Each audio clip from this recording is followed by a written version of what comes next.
Pittsburgh. I love you. Thank you for the hospitality. Fantastic. I'm a lifelong Browns, well, almost lifelong Browns fan. 1970s. And, you know, the Steelers are the mortal enemy. And so when we play you, I hope you lose twice every game. I hope we beat you twice. I don't know what that means, but I had never had a chance, separating the sports rivalry aside, I had never really had a chance to get down into the nooks and crannies, streets and avenues of Pittsburgh until these last few weeks, and it was fantastic. So for that reason, we're going to do one more community spotlight. We might come back and do more, but for now, this will be the last one for a while. Community spotlight on a community in Pittsburgh, and it's going to be Crafton. Crafton is more or less west of Pittsburgh, and one of the earliest settled and one of the fastest growing communities in the Three Rivers Basin, having been settled in 1700 and incorporated in 1710. Now, the reason it was so early on the scene and proved to be so popular among the frontier population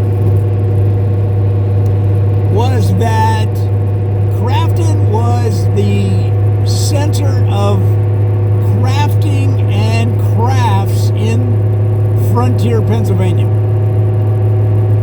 And crafts were so popular because if you had a cabin in what they considered the frontier at the time, well, it was a pretty dreary place, and crafts made life a little bit more bearable, a little more inspiring. And crafting also provided a much needed outlet for those engaged in the activity than their regular chores, mostly women at that time. But also there was a practical application of crafting that you wouldn't imagine, that you wouldn't believe was so prevalent. And to find out more about that, we're going to get Beverly Pearl-and-Stitch on the phone. Now, Beverly Pearl-and-Stitch is the president of the Crafton Craft Council, the CCC, the 3 C's. Let's give her a call right now.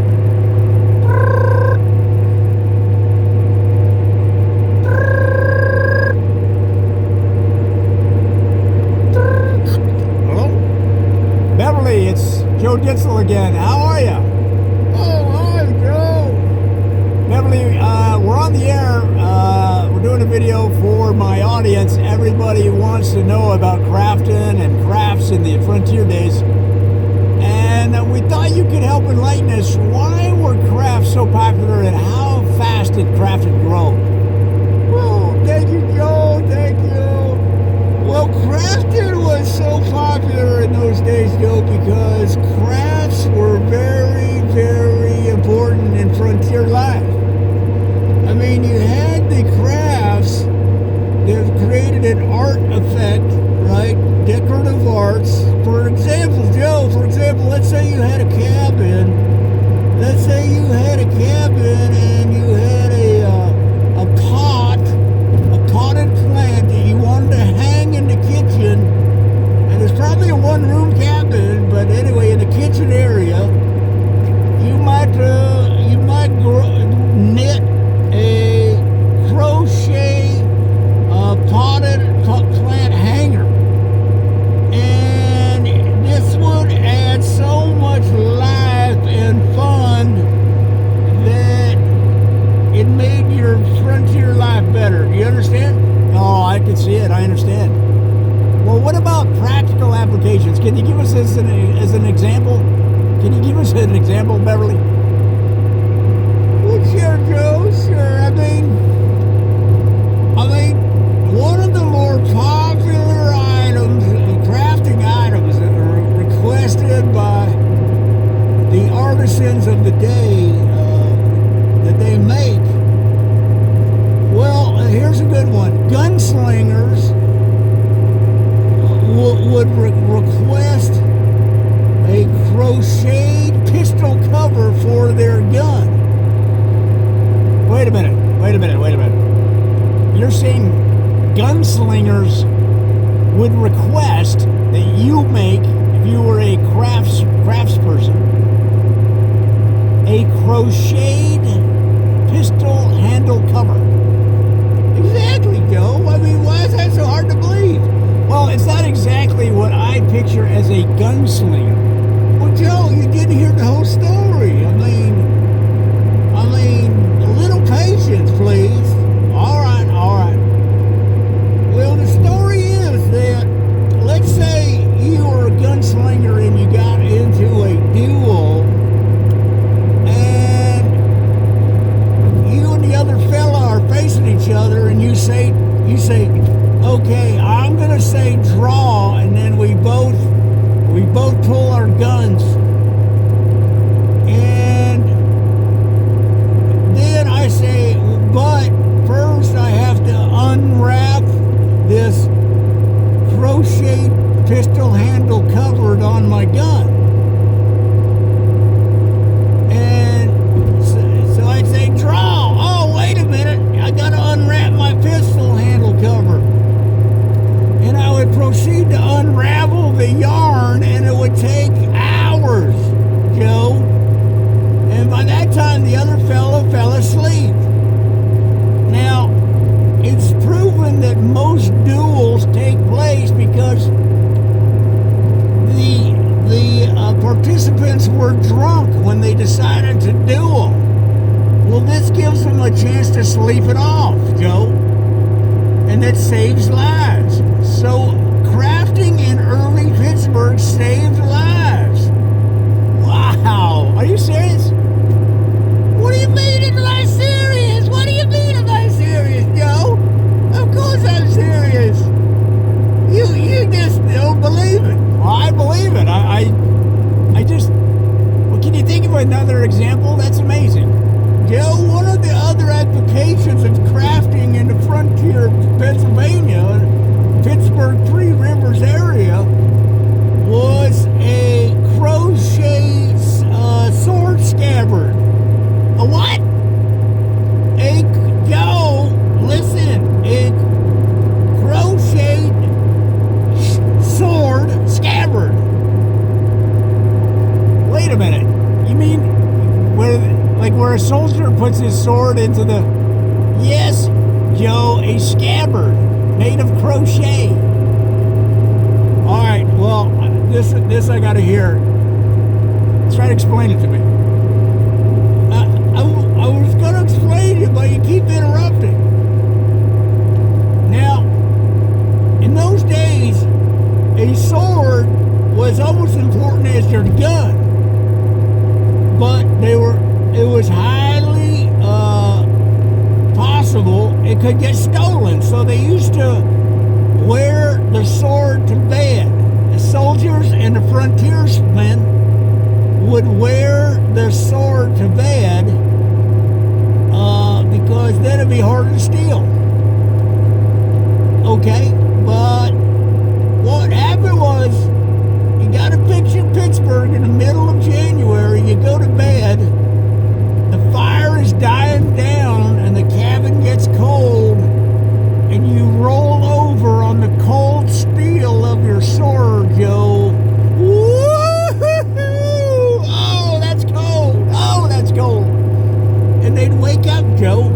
Yeah, I'll bet they would wake up. That would be more than that would send me through the roof. I'd be so shocked. Exactly.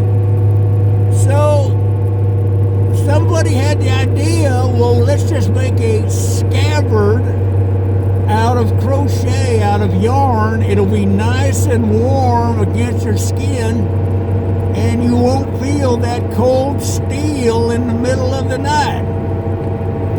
Well, that makes sense to me. But now, wouldn't the sharp edge of the sword cut the yarn? Joe, what did you think? Do you think they were stupid or something? Of course it would. That's why they waxed the yarn with a protective coating made of beeswax, iron ore, and some cow dung, and it made it stronger than steel. When steel warm to the touch, especially the cow dung, was very warm to the touch. Yeah, okay, I'll bet. Well, Beverly, wow, I'll be honest with you, I'm blown away by these stories. Well, that's because you're a man, you don't believe anything unless you say it yourself. That's how men are. And two, you're a modern man. You gotta place yourself back in those days, Joe.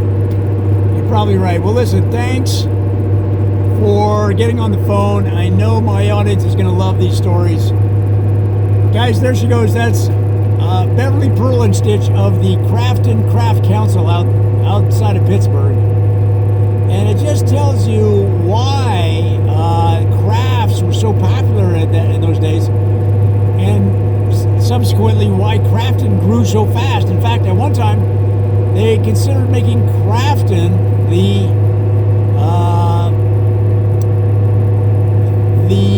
government seat for the state, right? The state government seat right in Crafton. And Crafton actually had a really strong chance because the original Crafton Craft Council president from way back then said that they would knit warm seat covers for the state capitol building for the chamber members, the council members, the senators, and the House of Representatives. For all the state representatives, warm crochet seat covers. That was their pitch, and that had a lot of pull. But ultimately, they decided against Crafton. But again, it just shows you the power of crafts and of one of Pittsburgh's most interesting communities. Guys, that's the latest we have on Crafton. This is another Joe Ditzel parody video. Come on back. We've got so many more. We're going to do other cities probably at this point and then come back and pick up with Pittsburgh later. But you can check all of the videos under the Books tab on the menu at joeditzel.com, or, of course, you can see all my videos on the YouTuber. Talk to you soon.